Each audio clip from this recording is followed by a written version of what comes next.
Assalamualaikum dan salam sejahtera. Berita tengah malam bersama saya Tun Julia Muhammad Tahir.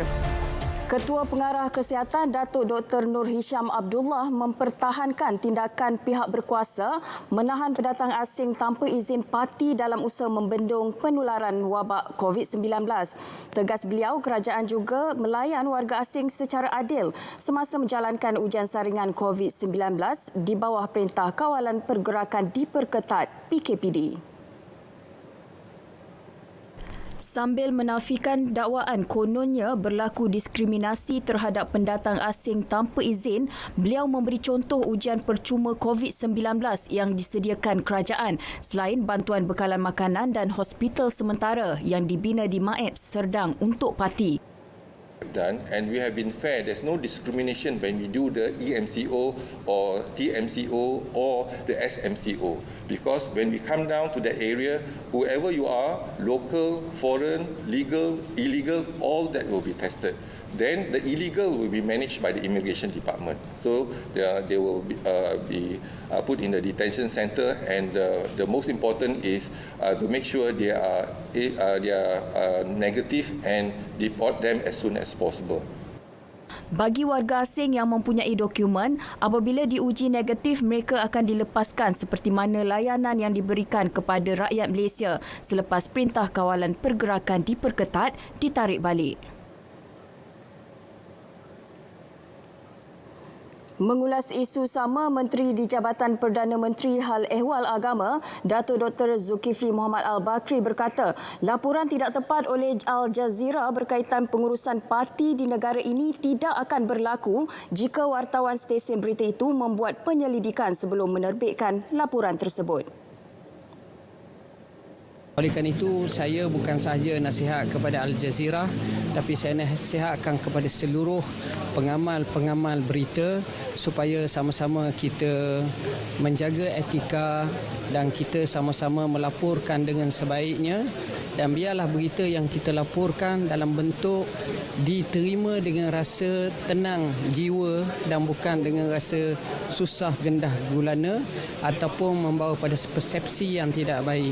Sesungguhnya apa yang dilakukan oleh kerajaan Malaysia sebagaimana yang kita lihat teramat banyak dari segi kebaikannya. Beliau berkata demikian selepas membuat lawatan ke Sekolah Agama Al-Falah Batu Talam Raup yang terbakar awal pagi Sabtu lalu. Pada kejadian itu, kebakaran mengejut telah menimpa asrama lelaki sekolah berkenaan yang memusnahkan hampir keseluruhan struktur bangunan tingkat 3 asrama itu. Kejadian itu berlaku pada jam 4 pagi ketika kebanyakan pelajar sedang tidur. Tiada sebarang kecederaan dilaporkan. Unit kondominium mewah di Ibu Negara dijadikan stor simpanan dadah. Kegiatan 3 individu yang turut mengedar dadah sejak 3 bulan itu akhirnya terbongkar. Sejumlah dadah bernilai kira-kira RM2 juta dirampas. Ketua Polis Kuala Lumpur, Datuk Seri Mazlan Lazim berkata suspek pertama berusia 28 tahun dicekup di Jalan Ipoh. Dadah jenis metafetamin seberat 500 gram dirampas. Hasil siasatan ke atas suspek, polis menyerbu sebuah kondominium di Jalan Metro Perdana. 300 gram metafetamin ditemukan bersama sejumlah wang tunai. Serbuan seterusnya terhadap sebuah kondominium di Taman United membawa kepada penahanan suspek kedua berusia 35 tahun.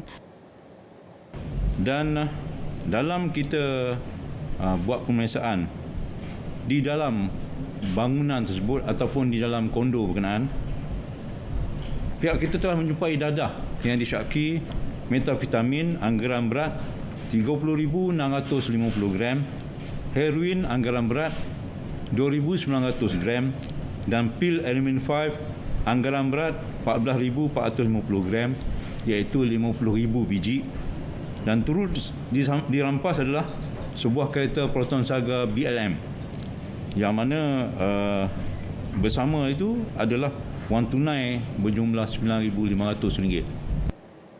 Pada 6 Julai, polis menyerbu sebuah unit kondominium di Jalan Kuchai Maju dan menahan suspek ketiga berusia 28 tahun. Turut dirampas wang tunai hampir RM600,000 dan pelbagai barang kemas bernilai hampir RM300,000. Jadi inilah store dia. Dan pengedaran ni dibuat di dalam kawasan Lembah Kelang. Dan mereka ni mula aktif 3 bulan. So dia dah mula nak aktif. So pihak kita dalam masa sebulan ni dapat menumpaskan kumpulan ini. Jadi kita berharap dengan tangkapan ini kita melumpuh kumpulan ini dalam pengedaran kecil-kecilan di kawasan Kuala Lumpur dan juga Lembah Kelang.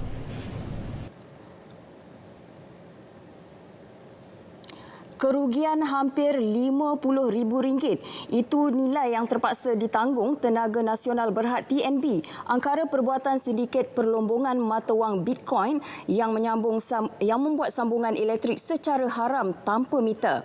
Perbuatan tersebut dilakukan di sebuah kawasan premis perniagaan yang kosong di Kota Bayu Emas, Kelang, Selangor. Laporannya bersama wartawan Mohan Chinasamy yang mengikuti serbuan tersebut.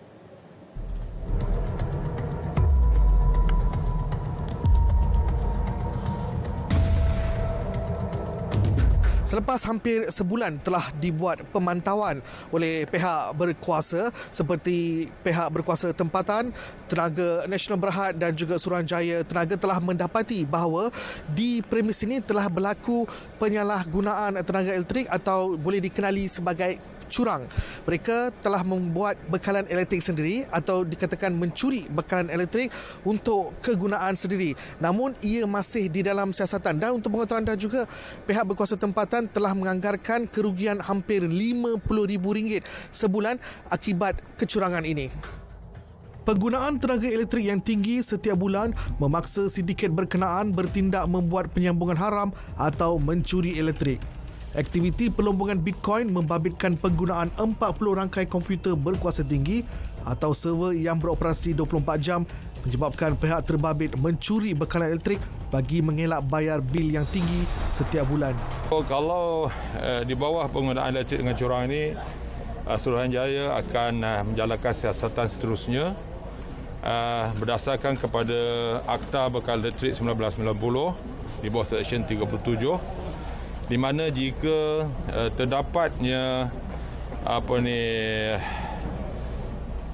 jika disabit kesalahan berkenaan dengan penggunaan elektrik dan curang ini boleh dikenakan tindakanlah.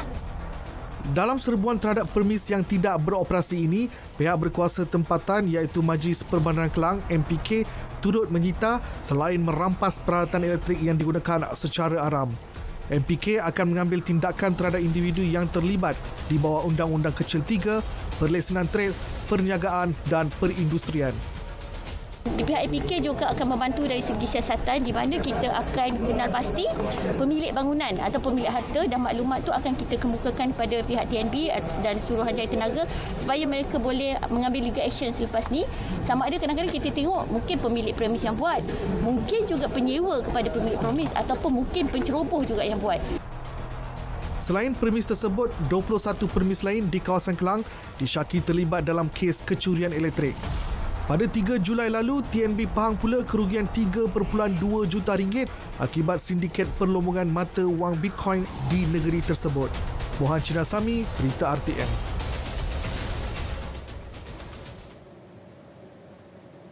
Mula dikesan 11 Mac lalu dan dalam tempoh 4 bulan, 3,375 kes positif dicatat.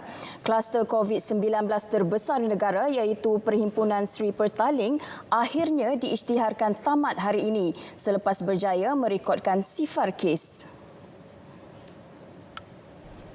Dalam tempoh itu, 34 kematian dilaporkan dalam kluster berkenaan, terdiri daripada 31 warga negara Malaysia dan 3 bukan warga negara.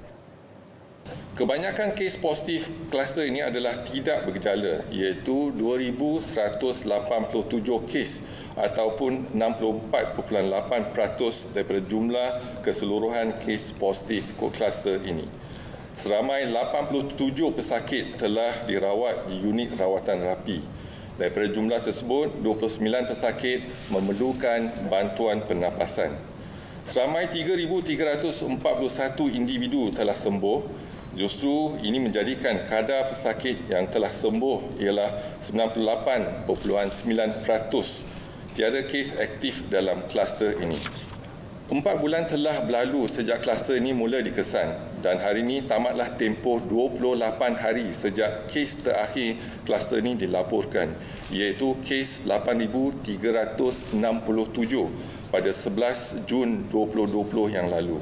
Dianggarkan seramai 16,000 orang menghadiri perhimpunan tersebut yang berlangsung hujung Februari lalu di Masjid Seri Petaling, Kuala Lumpur. Ini termasuk kira-kira 1,500 peserta dari pelbagai negara. Datuk Dr. Nur Hisham menjelaskan meskipun telah diisytihar tamat, aktiviti pengesanan dan saringan tidak ditamatkan. Sebaliknya, pemantauan perkembangan kluster berkenaan termasuk subkluster terbabit tetap dilakukan. Meski kluster Perhimpunan Seri Petaling sudah diisytiharkan tamat, namun aktiviti mengesan dan saringan masih diteruskan. Menurut Datuk Dr. Nur Hisham, ketika ini Kementerian Kesihatan akan menjalankan saringan bersasar kepada kumpulan yang berisiko tinggi yang dikenal pasti dan lokaliti terlibat. Jadi saringan kita berbeza, iaitu tidak hanya menggunakan RTK antigen tetapi mungkin kita akan menggunakan RTK antibody. Jadi kalau kita lihat antibody, kita nak tahu dalam komuniti tersebut berapa ramai telah terdedah kepada virus tersebut dan telah pulih pun. Jadi kalau antibody ada, baru kita akan jalankan saringan melihat sama ada antigen tu ada ataupun virus tu ada. Jadi saringan ialah kita nak lihat community immunity dalam komuniti. Jadi ini adalah satu cara yang kita dapat mengesan kalau komuniti tersebut ataupun masyarakat tersebut telah terdedah kepada virus sebelum ini. Sementara itu, 3 kes baru dilaporkan hari ini. Kesemuanya adalah kes import dalam kalangan warga negara Malaysia yang mendapat jangkitan di luar negara. Pesakit yang sembuh dan pulih pula sebanyak 5 kes, manakala untuk hari ke-24 berturut-turut tiada kes kematian baru direkodkan untuk kekal pada 121 kes. Berikut status terkini COVID-19 dalam negara diikuti data kes positif harian mengikut negeri-negeri.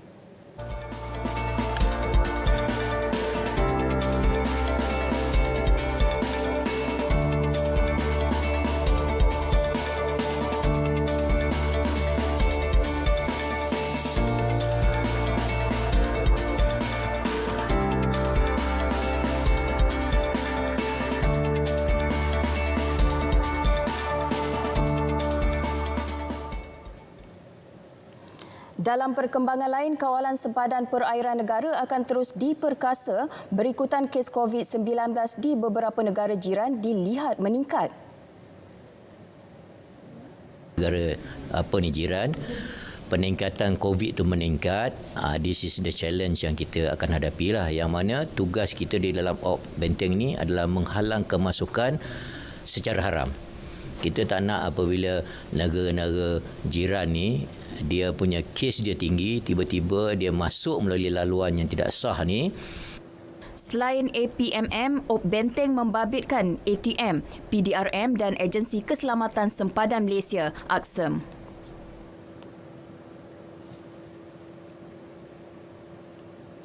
RM51.4 bilion. Itu anggaran nilai moratorium bayaran balik pinjaman institusi kewangan setakat 6 Julai sejak ia berkuat kuasa 1 April lalu. Menurut Menteri Kewangan Datuk Seri Tengku Zafrul Tengku Abdul Aziz, daripada jumlah itu RM33.38 bilion dimanfaatkan rakyat, manakala baki RM17.9 bilion untuk sektor perniagaan. Walaupun hanya bersifat sementara, pemberian moratorium ini dilaksanakan pada masa yang tepat dan dapat membantu golongan terjejas, terutama yang kehilangan sumber pendapatan. Ini dapat meringankan bebanan kewangan dan membantu isi rumah terjejas untuk meneruskan kehidupan tanpa perlu risau memikirkan komitmen hutang.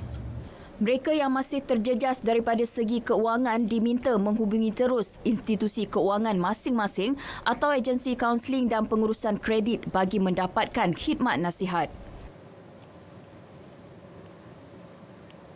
Sementara itu, 30,000 individu telah menerima bantuan Prihatin Nasional BPN di cawangan Bank Simpanan Nasional BSN seluruh negara bagi tempoh 26 Jun sehingga 6 Julai. Ini menjadikan jumlah keseluruhan penerima bantuan mencecah 10.245 juta orang dengan nilai 10.92 bilion ringgit. Manakala bagi kumpulan rayuan pula, penerima yang lulus telah menerima bayaran bermula 24 Jun lalu. Bayaran kumpulan rayuan BPN pula, penerima yang lulus telah dibayar mulai 24 Jun. Sehingga 6 Julai, 140,000 individu bujang dan isi rumah telah menerima bantuan BPN berjumlah 120 juta ringgit daripada peruntukan sebanyak 139 juta ringgit. Bagi perayu yang lulus tetapi masih belum menerima bayaran, mereka boleh mendapatkan bayaran tersebut dengan hadir ke cawangan BSN di seluruh negara sehingga 31 Disember 2020. Mengenai program bantuan majikan COVID-19 ECAP KWSP, Tengku Datuk Seri Zafrul memaklumkan kerajaan meluluskan sejumlah 10,528 permohonan setakat 6 Julai tahun ini. Ia bernilai 70.4 juta ringgit bagi caruman KWSP majikan. Kerajaan ingin menekankan bahawa KWSP akan membuat pemantauan rapat untuk memastikan caruman yang distruktur semula akan tetap dibayar pada masa hadapan. Tindakan boleh diambil ke atas majikan yang tidak menunaikan tanggungjawab masing-masing dari segi caruman untuk tabung persaraan pekerja. Mengulas mengenai program subsidi upah, sejumlah 7.15 bilion telah diluluskan bagi 310,622 majikan yang memanfaatkan lebih 2.48 juta pekerja. Inilah Continuous. Inilah Continuous. Inilah Continuous. Inilah Continuous. Inilah Continuous. Inilah Continuous. Inilah Continuous.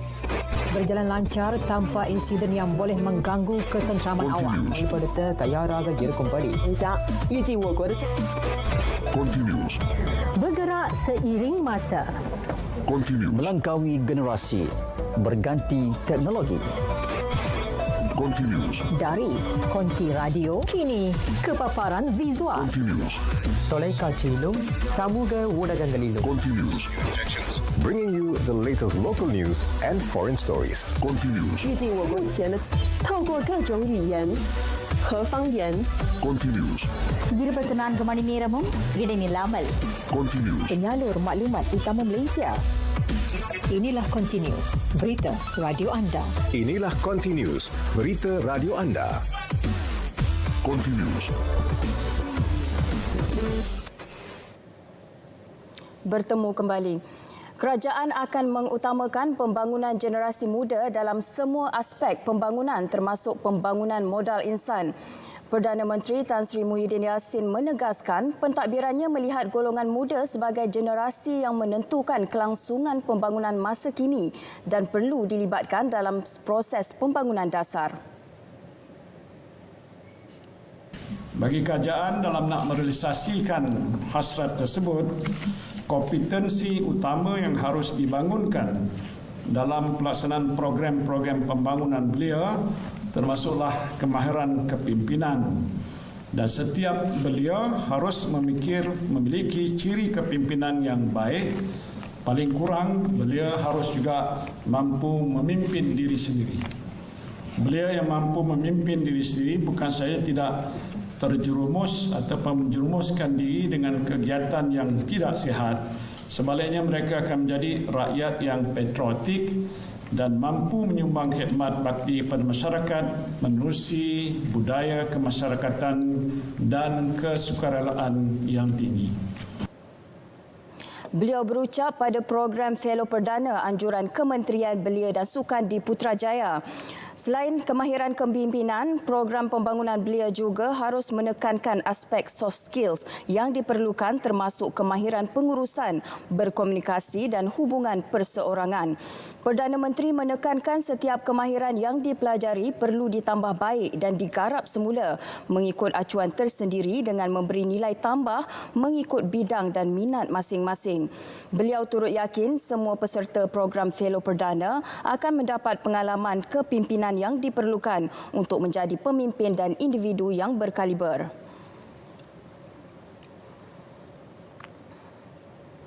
Empat lagi kategori pelajar institusi pengajian tinggi IPT dibenarkan memasuki kampus masing-masing secara berperingkat bermula bulan ini. Menteri Pengajian Tinggi Datuk Dr. Noraini Ahmad memaklumkan Kabinet juga bersetuju memasukkan pelajar sepenuhnya Kabinet juga bersetuju kemasukan pelajar sepenuhnya adalah pada bulan Oktober depan. 4 kategori pelajar yang dimaksudkan itu adalah seperti berikut. Yang pertama, pelajar tempatan di institusi pendidikan tinggi swasta sebanyak 30% seperti yang dipohon oleh Persatuan Kolej dan Universiti Swasta.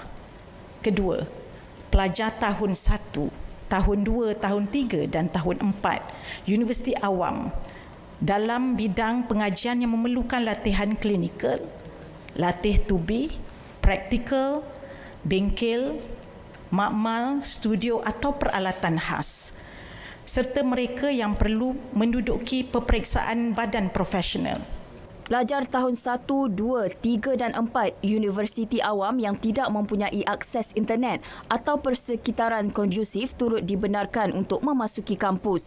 Pelajar antarabangsa juga diberi kebenaran sama.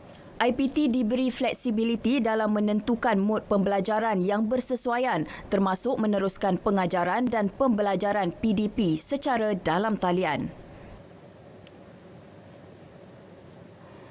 Sementara itu, kemasukan semula pelajar IPT ke kampus turut melibatkan kira-kira 11,000 pelajar antarabangsa dan ia membabitkan pelajar antarabangsa yang sudah berdaftar termasuk dari Pakistan, Indonesia dan Thailand. Bagi pelajar antarabangsa, mereka perlu berdaftar dengan pihak Education Malaysia Global Services sebelum diberikan kebenaran masuk ke Malaysia oleh pihak Jabatan Immigration Malaysia. Mereka perlu menjalani ujian PCR atau RTK antigen dalam tempoh 3 hari sebelum masuk ke Malaysia. Pelajar antarabangsa juga perlu menjalani saringan kesihatan di pintu masuk negara dan menjalani kuarantin selama 14 hari di lokasi yang ditetapkan IPT masing-masing. Tiada penganjuran perarakan sempena sambutan Hari Kebangsaan 2020 pada 31 Ogos depan memandangkan kerajaan masih melarang perhimpunan secara besar-besaran.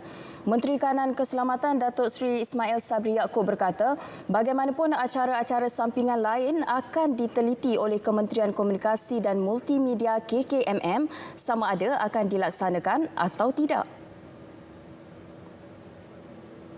Setakat hari ini perbarisan itu tidak ada. Sebab kalau kita lihat perbarisan itu yang pertamanya perhimpunannya besar. Saya rasa beribu perhimpunannya. Dan yang kedua dari segi penjarakan sosial tidak ada.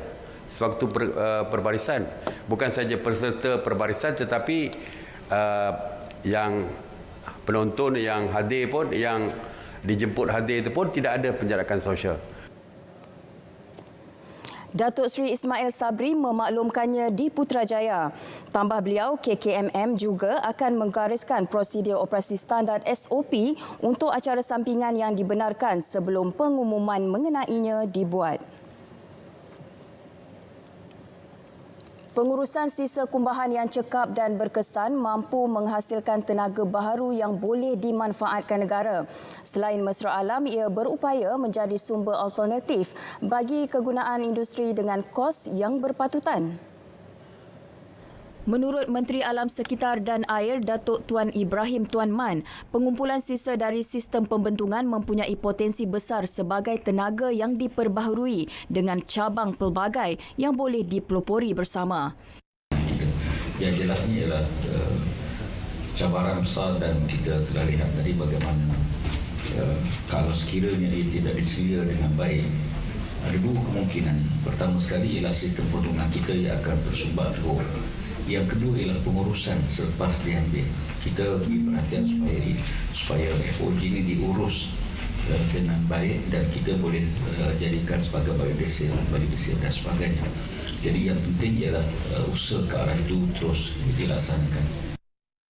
Beliau ditemui ketika melancarkan perkhidmatan pengosongan sistem perangkap lemak, minyak dan gris FOG oleh Indah Water Consortium Sendirian Berhad IWK dan pengenalan akronim baharu Kementerian Alam Sekitar dan Air sebagai KASA. Perkhidmatan pengosongan sistem perangkap lemak adalah perkhidmatan baharu yang ditawarkan IWK bagi menyelenggara sistem perangkap FOG di premis dan kilang-kilang dengan bayaran RM150 setiap kali penyelenggaraan dilakukan.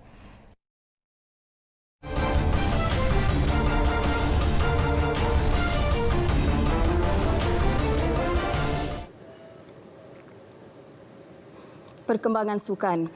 Menteri di Jabatan Perdana Menteri Hal Ehwal Undang-Undang dan Parlimen, Datuk Taqiyuddin Hassan, melakukan kunjungan hormat ke atas Presiden Persatuan Bola Sepak Malaysia FAM, Datuk Hamidin Mohamad Amin di Wisma FAM. Kunjungan hormat Datuk Taqiyuddin yang juga naib Presiden FAM 2010-2017 itu membincangkan beberapa perkara antaranya berkaitan situasi semasa Liga Bola Sepak Tempatan terutama mengenai Liga Malaysia yang akan bersambung tidak lama lagi serta impak pandemik COVID-19. Datuk Hamidin berbesar hati dengan kunjungan Datuk Taqiyuddin yang mana pernah bersama-sama menjadi ahli keluarga badan induk sukan ini suatu ketika dahulu. Selain itu, FAM juga turut membincangkan mengenai peta hala tuju FAM iaitu F30 dalam memperkasakan bola sepak kebangsaan. Turut hadir Pesuruhjaya Sukan Dr. Wirdati Muhammad Razi dan Setiausaha Agung FAM, Stuart Ramalingam.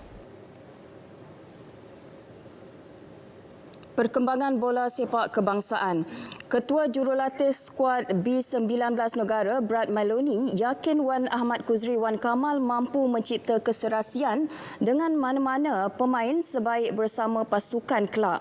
Dengan kelibat pemain tengah itu masih belum kelihatan bersama skuad kebangsaan di Kelana Jaya. Maloney tetap berharap agar Wan Kuzri dapat menyelesaikan proses yang diperlukan dan segera melaporkan diri. Difahamkan Wan Kuzri Wan Kamal telah pun tiba di ibu negara sejak minggu lalu namun belum lagi melapor diri ke Wisma FAM Kelana Jaya kerana masih perlu menunggu lampu hijau daripada pihak berkuasa. I think Wan Kuzri will be a very valuable asset. So whether he plays with certain players or the others, I think he'll be excellent and hopefully we can get him here sooner rather than later so that he can be active and not have to be in self-isolation for so long. Pemain yang berpangkalan di Amerika Syarikat itu merupakan antara 35 pemain yang dipanggil untuk kem latihan pusat skuad B19 di Kelana Jaya kini sedang dalam persiapan untuk menempuh kejohanan AFC B19 di Uzbekistan pada Oktober. Malaysia diundi dalam kumpulan D bersama Tajikistan, Qatar dan Yaman. Wan Kuzri merupakan adik kepada Wan Kuzain, pemain Sporting Kansas City yang juga pernah dipanggil menyertai skuad kebangsaan tahun lalu. Baiklah, berita tengah malam edisi Rabu 8 Julai berakhir di sini. Pastikan anda terus kekal bersama wajah dan format baharu semua buletin kami di saluran berita RTM. Tentunya maklumat sahih, jenama dipercayai. Dan jangan lupa patuhi SOP dan jaga kesihatan bagi mencegah COVID-19. Saya Tun Julia Muhammad Tahir. Assalamualaikum dan selamat beristirahat.